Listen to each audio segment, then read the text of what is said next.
하겠습니다. 찬송가 302장 하심으로 주님 찬양하겠습니다.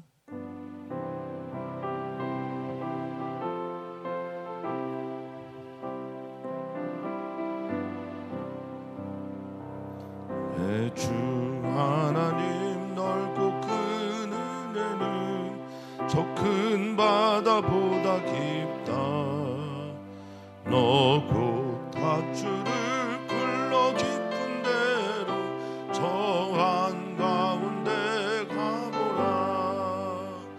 언덕을 떠나서 장파에 배 내 주 예수 은혜의 바다로 내 맘껏 쳐가라. 왜 너 인생은 언제나 거기서 저 큰 바다 물결 보고 금인 모르는 깊은 바다 속을 한번 헤아려 언덕을 떠나서 장파에 배 띄워 내 주 예수 은혜의 바다로 내 맘껏 쳐가라. 많은 사람이 얕은 물가에서 저 큰 바다 가려다가 찰싹거리는 작은 파도 보고 마음 약하여 못 가네. 언덕을 떠나서 장파에 배 띄워 내 주 예수 은혜의 바다로 내 맘껏 쳐가라. 자 곧 가거라 이제 곧 가거라 저 큰 은혜 바다 향해. 자고 내 너를 저 깊은 데로 가라. 망망한 바다로 언덕을 떠나서 장파에 배 띄워 내 주 예수 은혜의 바다로 내 맘껏 쳐가라. 아멘. 아멘.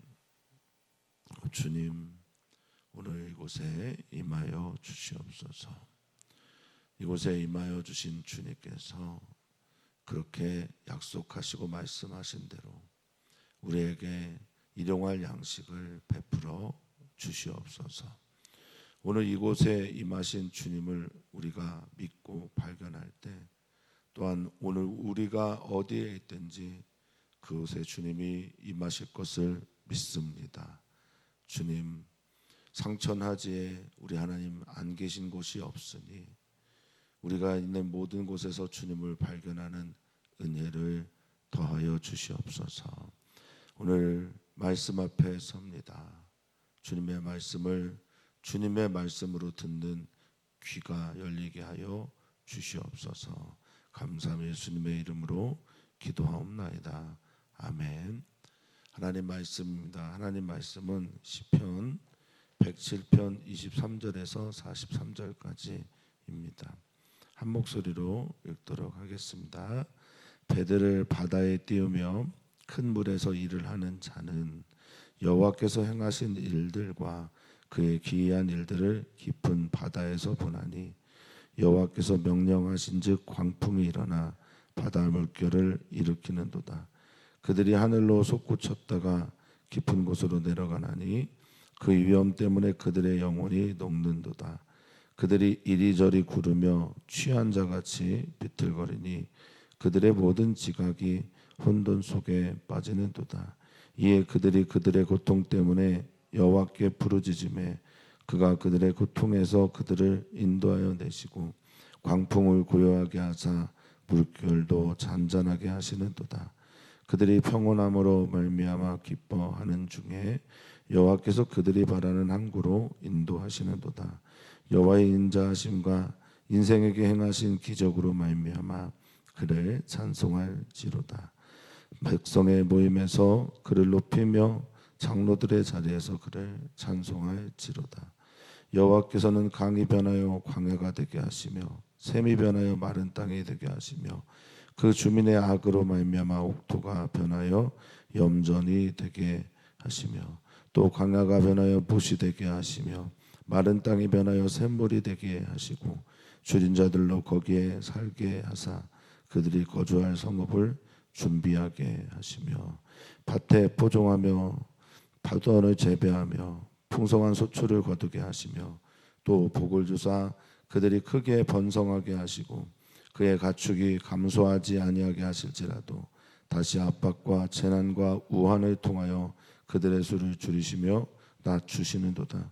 여호와께서 고관들에게는 능력을 쏟아부으시고 길 없는 황야에서 유리하게 하시나 궁핍한 자는 그의 고통으로부터 건져 주시고 그의 가족을 양떼같이 지켜 주시나니 정직한 자는 보고 기뻐하며 모든 사악한 자는 자기 입을 봉하리로다.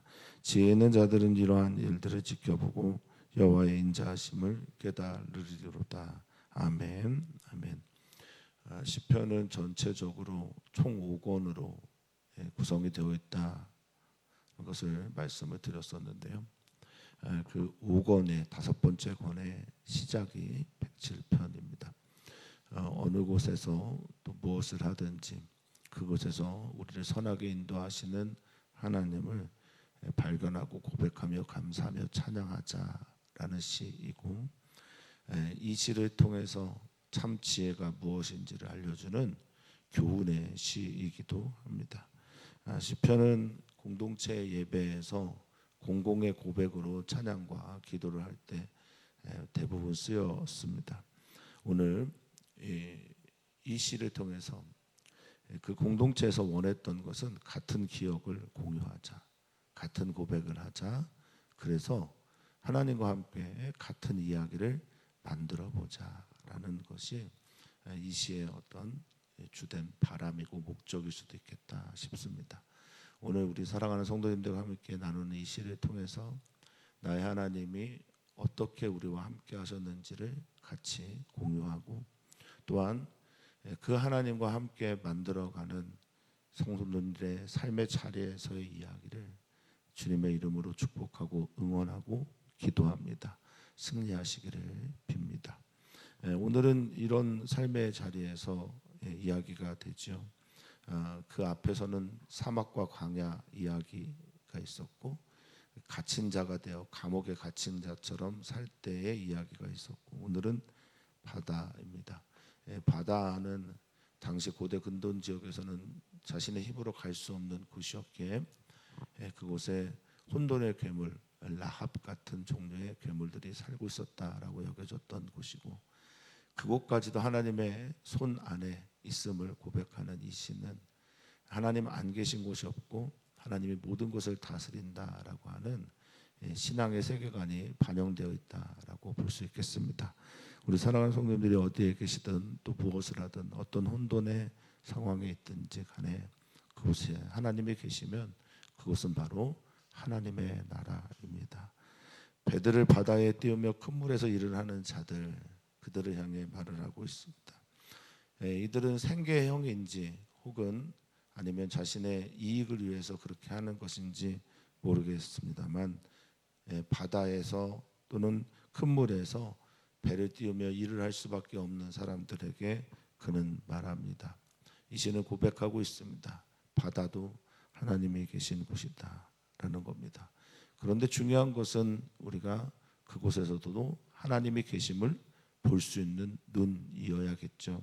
그래서 2절에 여호와께서 행하신 일들, 그분이 만들어낸 모든 일들을 말합니다. 창조의 일들, 그리고 그의 기이한 일들, 그가 행하는 우리의 이해 너머에 있는 많은 것들, 이것을 이제 기적, 이사, 팔라라고 하는 히브리어로 표현합니다만, 구별되었다라는 뜻에서 온 겁니다.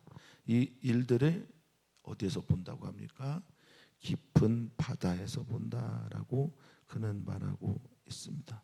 이 깊은 바다라고 하는 이 히브리어 메촐라라고 하는 단어는요, 그저 깊은 바다만은 아닙니다. 때로는 이 말이 깊은 곳 바닥, 아주 내가 다다를 곳이 없는 것처럼 다다른 밑바닥의 인생길에서 우리 주님을 바라본다라고 그렇게 시인은 초대하고 있고, 이 시를 모두가 다 공동체에서 함께 고백하면서 우리는 주님의 지으신 이 모든 것과 그리고 깊은 바다 속에서 하나님의 기이한 일들을 봅니다라고 함께 고백하는 겁니다. 그 일들이 무엇일까 보면 25절에 보니 여호와께서 명령하면 광풍, 여기 이제 뭐 넓은 큰 이런 뜻도 있고 또 미칠 광자가 있죠. 그래서 미친 것 같은 바람이 불어서 바다 물결이 일어나게 될 때, 바다 물결이 막 세워지게 되거나 우리 배보다 훨씬 더 높은 파도가 일렁이게 될 때, 이제 압도적인 타자 앞에서 두려움에 사로잡히게 되거나 자신의 정신을 잃어버리게 되는데, 그래서 26절에 보니까 그 바다 물결이 그 느낌이겠죠. 뭐 이미지겠고 약간의 과장되겠지만 하늘에 닿을 수 없지만 하늘로 솟구쳤다가 그 파도의 높이의 만큼이나 위치 에너지에서 운동 에너지로 전환되면서 내려가는 그 내려감이 어디까지 간다고 하냐면 깊은 곳이다라고 말하는데요. 이 깊은 곳이 태움입니다. 창세기 1장 2절에 있는 땅이 혼돈하고 고금하며 흑암이 깊음 위에 있다라고 할 때 그 깊음이 태움이거든요. 이 태움은 뭐냐? 뭐 심연, 깊은 물결, 뭐 밑바닥 등등의 뜻도 있는데 그 끝을 알 수 없는 무저갱 같은 그런 느낌입니다. 그러니까 닿을 곳이 없을 때까지 내려가는 것처럼 그렇게 깊은 곳으로 내려갑니다. 그때 우리는 두렵죠. 위험을 느낍니다. 그래서 영혼이 녹는다라고 말하고 있습니다. 이 녹다라고 하는 의미는 무엇이겠습니까? 간담이 서늘하고 낙담하는 거죠. 그리고 우리의 마음이 흘러 내려가는 것을 말합니다. 그러니까 마음 둘 데가 없는 거예요. 그러면 사람들이 마음이 어디 둘 데가 없고 마음이 정신을 차리지 못하면 그 다음에 어떻게 됩니까? 그들이 이리저리 구르게 되는 거예요. 취한 자 같이 비틀거리게 됩니다. 뭐 배를 타고 가다 큰 물결을 만난 경우가 우리가 뭐 흔한 건 아니겠지 않습니까? 그럴 때 내가 내 몸을 가누지 못하고 정신없이 흔들리게 됩니다. 비틀거리게 됩니다. 그때 무엇까지 잃어버리게 되냐면 지각도, 내가 생각하고 있는 지식도, 여기서 이제 호크말을 썼는데요. 지혜도 다 혼돈 속에 빠지게 됩니다. 이 혼돈 속에 빠지다라는 의미는 그냥 다 사라지게 된다는 거예요. 사라지게 되는 겁니까? 아니죠. 무용지물이 된다라는 거죠. 쓸데가 없는 거예요. 하나님의 그 압도적인 사건들 앞에서 내가 알고 있는 모든 것들, 내가 할 수 있는 모든 일들, 이게 다 뭐가 되는 겁니까? 혼돈 속에 빠져들어가게 되는 거예요. 그게 아무런 의미도 없습니다. 질서 있고 평화롭고 안온하고 그럴 때는 내가 참 잘 알고 있는 것 같고 내가 잘 하고 있는 것 같고 내가 무엇을 보고 있는 것처럼 자신의 지각을 의지하게 됩니다. 그런데 압도적인 타자의 일들이 일어나게 되면 우리는 우리의 모든 것들이 아무것도 아닌 것이 된다는 걸 알게 되죠. 자, 그때 어떻게 해야 됩니까? 참 지혜로운 사람들은 그때 그들의 고통 때문에 뭐 한다고 합니까? 여호와께 부르짖는다라고 말합니다. 여호와께 부르짖으려면 어떻게 해야 될까요? 그곳에 하나님이 계심을 믿어야죠. 알아야죠. 그러니까 어디에나 하나님이 계신다라고 하는 이 지혜로운 신앙의 고백이 우리 사랑하는 성도님들의 고백이 되길 바라고, 그때 가장 지혜로운 방식이 뭐냐? 하나님께 기도하는 것입니다. 우리 교회 본당에 오면 이제 그 아이들의 기도의 제목들이 의자에 붙어 있습니다.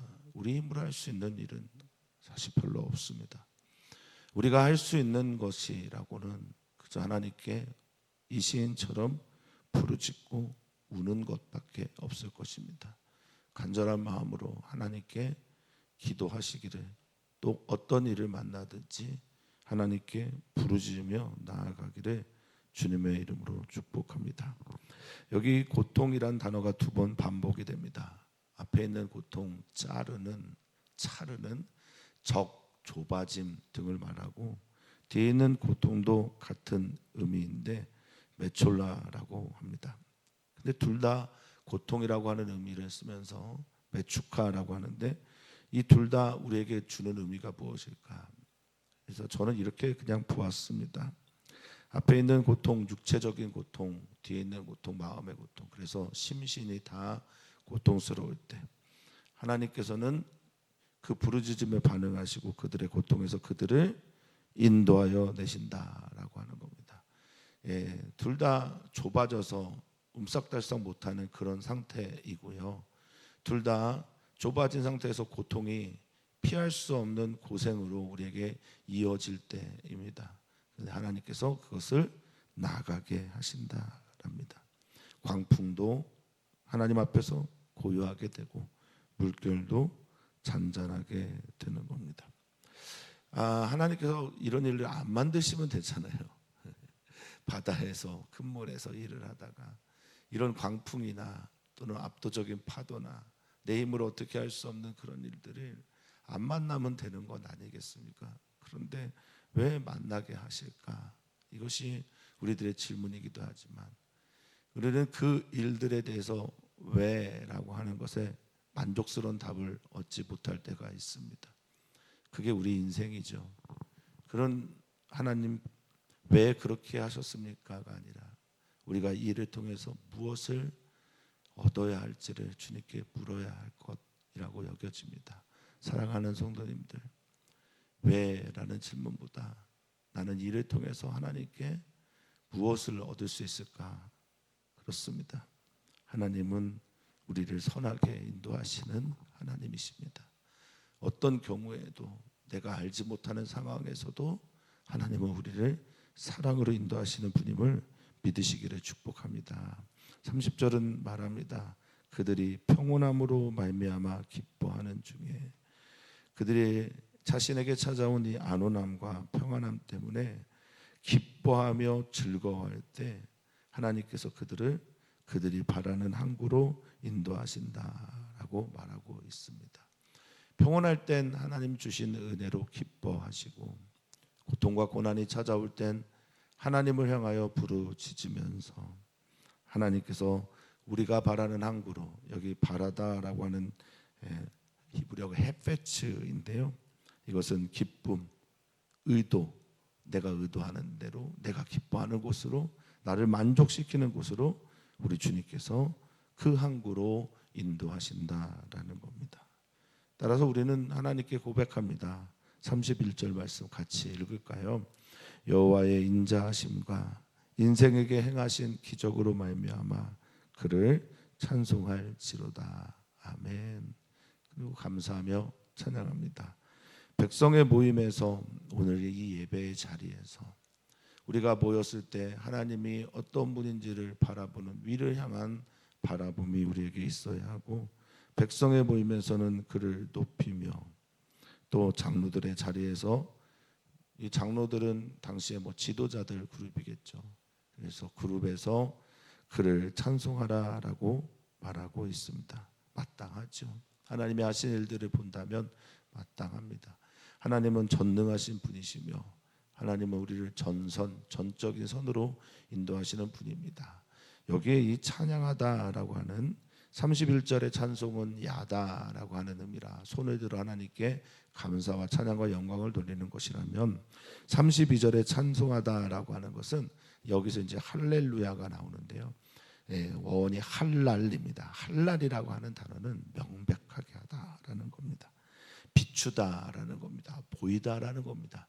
하나님께서 행하신 놀라운 일들을 우리가 명백하게 선언하는 것, 이게 찬양이라는 거예요. 우리가 하나님께서 행하신 놀라운 일들을 비춰 보이는 것이 찬양, 할랄의 의미입니다. 하나님의 행하신 일들에 대해서 우리가 입술로, 우리의 손으로, 우리의 몸으로 하나님의 행하신 것들을 비추어 보이는 것, 이것이 바로 찬양입니다. 사랑하는 성도님들의 찬양 소리가 오늘의 날들 가운데 임하시고 가득하기를 진심으로 축복합니다. 찬양이 있을 때 우리는 행복한 사람이 됩니다. 찬양을 할 때 우리는 하나님이 우리와 함께 하심을 믿습니다. 그렇지 않은 사람들은 어떻게 될까? 그렇지 않은 사람들, 그 악을 행하는 사람들은 33절과 34절에 주님께서 이렇게 말씀하십니다. 너희가 그 평안하고 강 가운데 있었냐? 그 강이 변하여 광야가 되게 한다라고 말합니다. 하나님은 이 일을 하실 수 있는 분입니다. 아무도 살 수 없는 그곳이 누구도 살 수 있는 그곳으로 변하게 하시는 분이기도 하시면서 동시에 모두가 다 좋아하고 함께 살 수 있는 강이 아무도 살 수 없는 광야로 바꾸시는 분이 하나님이십니다. 또한 샘, 우리에게 꼭 필요한 생수를 제공하는 샘도 마른 땅이 되게 하시는데 그 이유는 그 주민들의 악 때문이다라고 말하고 있습니다. 그 악이라고 하는 것은 히브리어를 안돼요. 선과 악할 때 토브와라 할 때 선악과의 그 악과 같은 단어입니다. 그런데 이 악과 죄가 어떤 뜻으로 변화가 되냐? 죄짓고 악을 행동하게 되면 당연히 찾아오는 게 뭐냐라고 할 때 나쁜 일, 역경, 재난, 고난, 심판 등도 같은 의미로 쓰여지고 있습니다. 그러니까 악을 행한다, 죄를 짓는다라고 하는 건 히브리 사상에서는, 구약 성경에서는 곧 무엇이다? 심판이라는 겁니다. 재난이라는 겁니다. 그 결과물들을 지금 보여주고 있는 거예요. 그 주민의 악 때문에 이런 일들이 일어나는 거예요. 옥토가 변하며 어떻게 된답니까? 염전이 됐다라고 말합니다. 당시 소돔과 고모라는 하나님께서 멸망시킨 땅이었고 그 소돔과 고모라는 사해에서 나오는 소금들이 너무나 많았습니다. 사해물은 죽은 바다라고 하지, 물론 지금은 많은 광물지들이 개발되어서 그것으로 먹고 산다고 하지만 어쨌든 사해는 생물이 살 수 없는 곳이거든요. 그러니 옥토가 변하여 염전이 되게 했다라고 하는 건 죽음의 땅이 되게 했다라는 것이죠. 자, 그런데 또 35절과 36절은 다른 일을 하십니다. 하나님은 이렇게 역전도 위에서 아래로, 아래에서 위로 올리기도 하시는 분이 우리의 하나님이십니다. 반대 일이 일어납니다. 여기서는 광야가 변하여 못이 되게 했다. 여기 못은 연못을 말하죠. 물이 고인 곳을 말합니다. 그리고 마른 땅이 변하여 이 바짝 말라 건조한 땅, 그 땅이 변하여 샘물이 되게 하셨다라고 말합니다. 그리고 그들에게 말합니다. 어떤 이들입니까? 줄인 자들입니다. 백성들의 악 때문에 짓밟히고 있는 사람들, 백성들은 호의호식할 때 그 밑바닥에서 사회적 돌봄도 받지 못하고 소외되어 길거리에 내던지진 줄인 자들은 거기에 살게 된다라고 말씀하십니다. 그들이 거주할 성읍을 우리 주님께서 준비하셨다라고 말합니다. 이 준비하다라고 하는 단어가 쿤이라는 히브리어인데 이것은 그저 준비만이 아닙니다. 세운 것까지 함께입니다. 그러니까 주님께서 준비하시고 세우시고 거기에 그들을 둔다라고 합니다. 그러면 여기에 이 줄인 자들이 어떤 사람들이길래 그랬을까? 저는 이렇게 표현하고 싶습니다. 줄인 자들은 하나님 외에 소망이 없는 사람들입니다. 그 무엇으로도 그 누구로도 자신을 채울 수 없는 사람들, 이들을 위해 하나님만이 소망이 되는 이들에게 하나님의 일들을 하나님은 행하시는 분이다라고 믿습니다. 자, 33절과 34절과 35절, 36절에 다 주어와 주체는 누굽니까? 하나님이십니다. 그런데 어떤 이들에게는 뒤집어져서 밑바닥으로 가게 되고, 어떤 이들은 밑바닥에서 하나님의 선하시고 아름다운 일들을 보게 됩니다. 사랑하는 성도님들은 어떤 사람입니까? 하나님만을 의지하는 사람입니까? 하나님으로만 충분한 분들입니까? 아니면 여기에 악을 행하며 자신의 땅을 악한 땅으로 바꿔가고 있는 그런 사람들입니까? 줄인 자들을 향해 하나님을 말씀하십니다. 하나님만 의지하는 사람들에게 말씀하십니다. 37절입니다. 밭에 파종하며 포도원을 재배하며 풍성한 소출을 거두게 하시며. 아멘. 나의 수고와 노력이 열매로 이어지는 것, 그것은 결코 쉬운 게 아닙니다. 아무리 노력해도 되지 않는 일이 있더라고요. 아무리 수고하고 애써도 열매가 나타나지 않은 경우도 있더라고요. 하나님께서 하셔야 합니다. 하나님께서 풍성한 소출을 거두게 하셔야 거둘 수 있는 것입니다. 하나님이 중심이 되어야 합니다. 하나님을 바라야 합니다. 하나님 외에 우리의 마음에 소망을 두어서는 아니 된다라는 겁니다. 하나님이 또 그들에게 어떻게 합니까? 복을 주십니다. 하나님께서 복을 주시니 그들이 크게 번성합니다. 생육하고 번성하다라고 할 때 그 단어입니다. 라바라고 하는 건데 증가와 확대, 발전을 말합니다. 또 그의 가축이 감소하지 아니하게 하실지라도, 여기까지 그들이 줄인 자들, 가난한 자들, 하나님께서 함께 하시는 자들에게 주시는 복인데, 하나님은 또한 어떤 일들 하냐, 그들이 교만해지고 다시 악을 행하게 되면, 그렇습니다. 히브리 민족이 핫비르라고 하는 히브리 민족은 이주민들을 뜻하고 건너간 자들의 의미여서 가장 하층민들을 말하는 의미로 쓰이기도 합니다. 그 히브리 민족을 하나님께서 광야를 건너 그곳에서 물을 내시고 그곳에서 먹을 것을 주시고 그곳에서 살게 하시고 가나안 땅에 갔더니 가나안 땅에서 그것을 애굽으로 만들었습니다. 제국과 똑같은 곳으로 만들어 버립니다. 우상을 숭배하고 하나님을 멀리하게 되고 그들의 악을 행하니 또 어떻게 돼야 됩니까? 하나님께서 39절입니다. 다시 압박과 재난과 우환을 통하여 그들의 수를 줄이시며 낮추셨다라고 말합니다. 그러니까 하나님만 의지할 때가 복입니다. 하나님 앞에서 그 누구도 교만해서는 아니 됩니다. 그 하나님 앞에서 그 누구도 자기를 자랑할 수가 없습니다. 다시 압박을 주신다고 합니다. 이건 무엇입니까? 찍어 누르는 오체르라는 히브리어인데, 폐쇄하고 강제하고 무엇보다 여기에 이 압박 안에 또 다른 뜻이 있는데, 오체르 안에 아이를 못 낳는 것, 임신을 못하는 것, 이것도 오체르입니다. 다시 압박을 주시고 다시 재난을 주신답니다. 이것 아까 말했던 라입니다.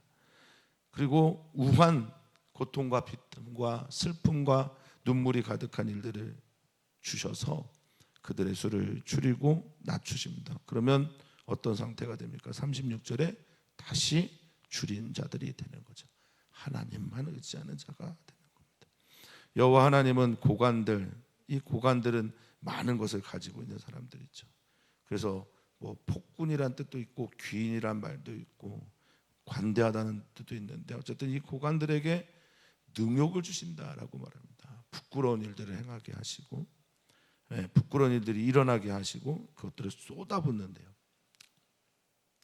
길 없는 황야에서, 광야 같은 곳이죠, 유리하게 하다라고 말하고 있습니다. 방황하고 비틀거리고, 이 타라고 하는 히브리어는 어제도 살펴봤지만 쇠잔하여 수의를 입는 것을 말합니다. 그냥 유리하고 방황하는 게 아니에요. 그곳에서, 광야에서, 황야에서, 이 토우라고 해서 비어진 곳에서 그냥 옷 수의를 입고 사는 정도의 삶을 사는 거예요. 누가요? 고관들이요. 사람들에게 인정받고 귀인이라 여기는 이들이 그렇게 된답니다. 그러나 하나님께서는 궁핍한 자에게 함께 하셔서, 궁핍한 사람들, 지금 밑바닥을 경험하고 있는 사람들, 지금 결핍을 경험하고 있는 사람들, 그래서 41절에 궁핍한 자는 거지로도 번역이 되곤 합니다. 이 궁핍한 자는 그의 고통으로부터 건져주시는 하나님입니다. 일으키시는 하나님입니다. 살려주시는 하나님입니다. 높여주시는 하나님이십니다. 그리고 그의 가족도 지켜주시는 하나님이십니다. 할렐루야. 하나님은 어떤 분이십니까? 우리는 고린도전서 1장의 고백을 통해서 십자가의 도가 어떤 것인지를 압니다. 그거는 세상 사람들이 볼 때는, 특히 헬라인들에게는 지혜롭지 않습니다. 유대인들이 바라는 능력도 없습니다. 그런데 하나님께서는 약한 자들을 들어 강한 자를 부끄럽게 하시고, 세상에 미련한 자를 들어 지혜를 패하게 하시고, 세상에 약하고 가난하고 지혜 없는 미련한 자들을 통해서 세상에 강하고 또 부유하고 지혜롭다고 하는 사람들의 모든 것들을 패하게 하기 위해서 십자가의 길을 보여주십니다. 가장 낮은 곳에서 가장 영광을 보게 하시는 하나님, 그 하나님만 의지하는 심령이 가난한 자가 되시기를 축복합니다. 애통하는 자들이 되시기를 축복합니다. 의에 줄이고 목마른 사람들이 되기를 오늘 갈급합니다. 나는 하나님 외에는 없습니다. 하나님을 향한 갈급함이, 하나님을 향한 심령이 가난한 자됨이 오늘 우리 사랑하는 성도들 되시기를 축복합니다. 그러면서 말합니다. 이 모든 일들을 보면서 너희는 어떻게 살아야 될까? 우리는 정직한 자로 살겠습니다. 야샤르라고 하는 이 정직하다라는 건 고든 자죠. 하나님 말씀에 충실한 사람들입니다. 이 사람들은 보고 이 일들을 통해서 기뻐합니다. 복 있는 사람, 악인의 꾀, 죄인의 길에 오만한 자의 자리에 앉지 않는 그 사람들 말입니다. 그 사람들은 어떻게 합니까? 여호와의 율법 즐거워하며 그 율법 즐거워 주야로 묵상하면서 하나님의 행하신 일들 때문에 기뻐하며 즐거워합니다. 그런데 모든 사악한 자들은 그 악인의 길은 날아가는 저 jet과 같은 그 악인의 길은 어떻습니까? 그 악인들은 입을 봉하는 겁니다. 입을 모으는 겁니다. 입을 닫을 수밖에 없습니다. 자, 이제 이 시를 마무리하면서 살아계신 하나님이 어디에나 계셨습니다. 살아계신 하나님은 광야, 사막, 또 감옥, 바다, 그리고 나를 밑바닥에 두게 하는 모든 곳에서 하나님은 나와 함께 하셨습니다. 지혜 있는 사람들은 이것을 볼 수 있는 사람들입니다. 지혜가 있는 사람들은 하나님의 역사와 능력과 그 사랑 안에 거하면서 하나님만을 의지하는 사람들입니다. 지혜 있는 자는 이것을 보고 또 지켜보면서 하나님을 바랍니다. 여호와의 인자하심, 여호와의 사랑하심이 누구에게 어떻게 나타나는지를 깨달아야 할 것입니다. 사랑하는 성도님들이 그렇게 되시기를 축복하고 축원합니다. 여기 인자하심이라고 하는 헤세드는 언약 안에서 그 언약의 내용을 말할 때도 인자하심, 헤세드이고, 또 그 언약을 영원토록 성실하게 신실하게 지켜나갈 때도 뭡니까? 헤세드를 씁니다. 그 인자하심을 깨닫는, 발견하는 우리 모두이기를 바라겠습니다. 여기 깨닫다라고 하는 히브리어가 빈입니다. 빈은 분별하는 겁니다. 자기를 분별하는 거예요. 자기를 성찰하는 거예요. 자기를 하나님의 말씀 비춰보는 겁니다. 그리고 내가 어떠한 자인지를 제대로 알 때 그것이 바로 지혜 있는 사람 되는 겁니다. 오늘 하나님을 찬양하는 일들이 성도님들의 삶 속에 넘쳤으면 좋겠습니다. 하나님께 감사하는 일들이 가득했으면 좋겠습니다. 사랑하는 성도님들이 어디에 계시든 무엇을 하시든, 혹은 정말 절망과 같은 혼돈과 공허와 흑암의 깊음에 있든 어디에 계시든지 그곳에 하나님의 영이 운행하시기를 소망합니다. 그 놀라운 일들 가운데 하나님을 찬양하고 기뻐하는 넘치는 감사가 성도님들에게 있기를 축복합니다. 우리는 오늘 기도합니다. 우리의 가정을 위해, 선교사들의 가정을 위해 기도합니다. 선교사들을 축복합니다. 선교사들의 자녀들을 축복합니다. 우리의 자녀들을 축복합니다. 그들을 향해 말씀해 주십시오. 하나님은 어디에나 계시기에 너가 그곳에서 하나님을 찾으면 하나님을 만날 것이다. 또한 우리 사랑하는 다음 세대 친구들을 위해 기도합니다. 찬양과 감사가 넘치는 축제의 성경학교와 수련회가 되게 해주십시오. 그 일을 위해 준비하는 이들도 이 축제를 준비하면서 하나님께서 베풀어진 이 놀라운 잔치에, 심령이 살아나는 잔치에, 내 먹을 것만 입을 것만 가득한 그런 잔치 말고 내 심령이 살아나는 잔치가 되도록 그렇게 기도해 주시면 감사하겠습니다. 분주하게 준비하는 이들이 있습니다. 기도로 준비하는 이들이 있습니다. 모두에게도 동일한 복을 주께서 주시옵소서. 하나님, 오늘 임하여 주십시오. 우리 사랑하는 성도들에게 임하여 주십시오. 나타나 주시고 보여주십시오. 하나님께서 얼마나 우리 사랑하는 성도들을 사랑하시는지를 가르쳐 주시옵소서. 그리하여 하나님이 없는 것처럼 여겨지는 바닥에서도, 하나님이 보이지 않는 것처럼 여겨지는 심연의 깊은 곳에서도 하나님 외에 소망을 두지 않는 우리 사랑하는 성도들에게 하나님이 하나님 되심을 나타내 주시옵소서. 기도할 때 나타내 주시고, 찬양할 때 일어나 주시옵소서. 감사할 때 하나님을 만나는 역사가 있게 하여 주시옵소서. 오늘 주님이 우리와 함께 하심을 믿고 감사하며 사랑 많으신 예수님의 이름으로 기도하옵나이다. 아멘.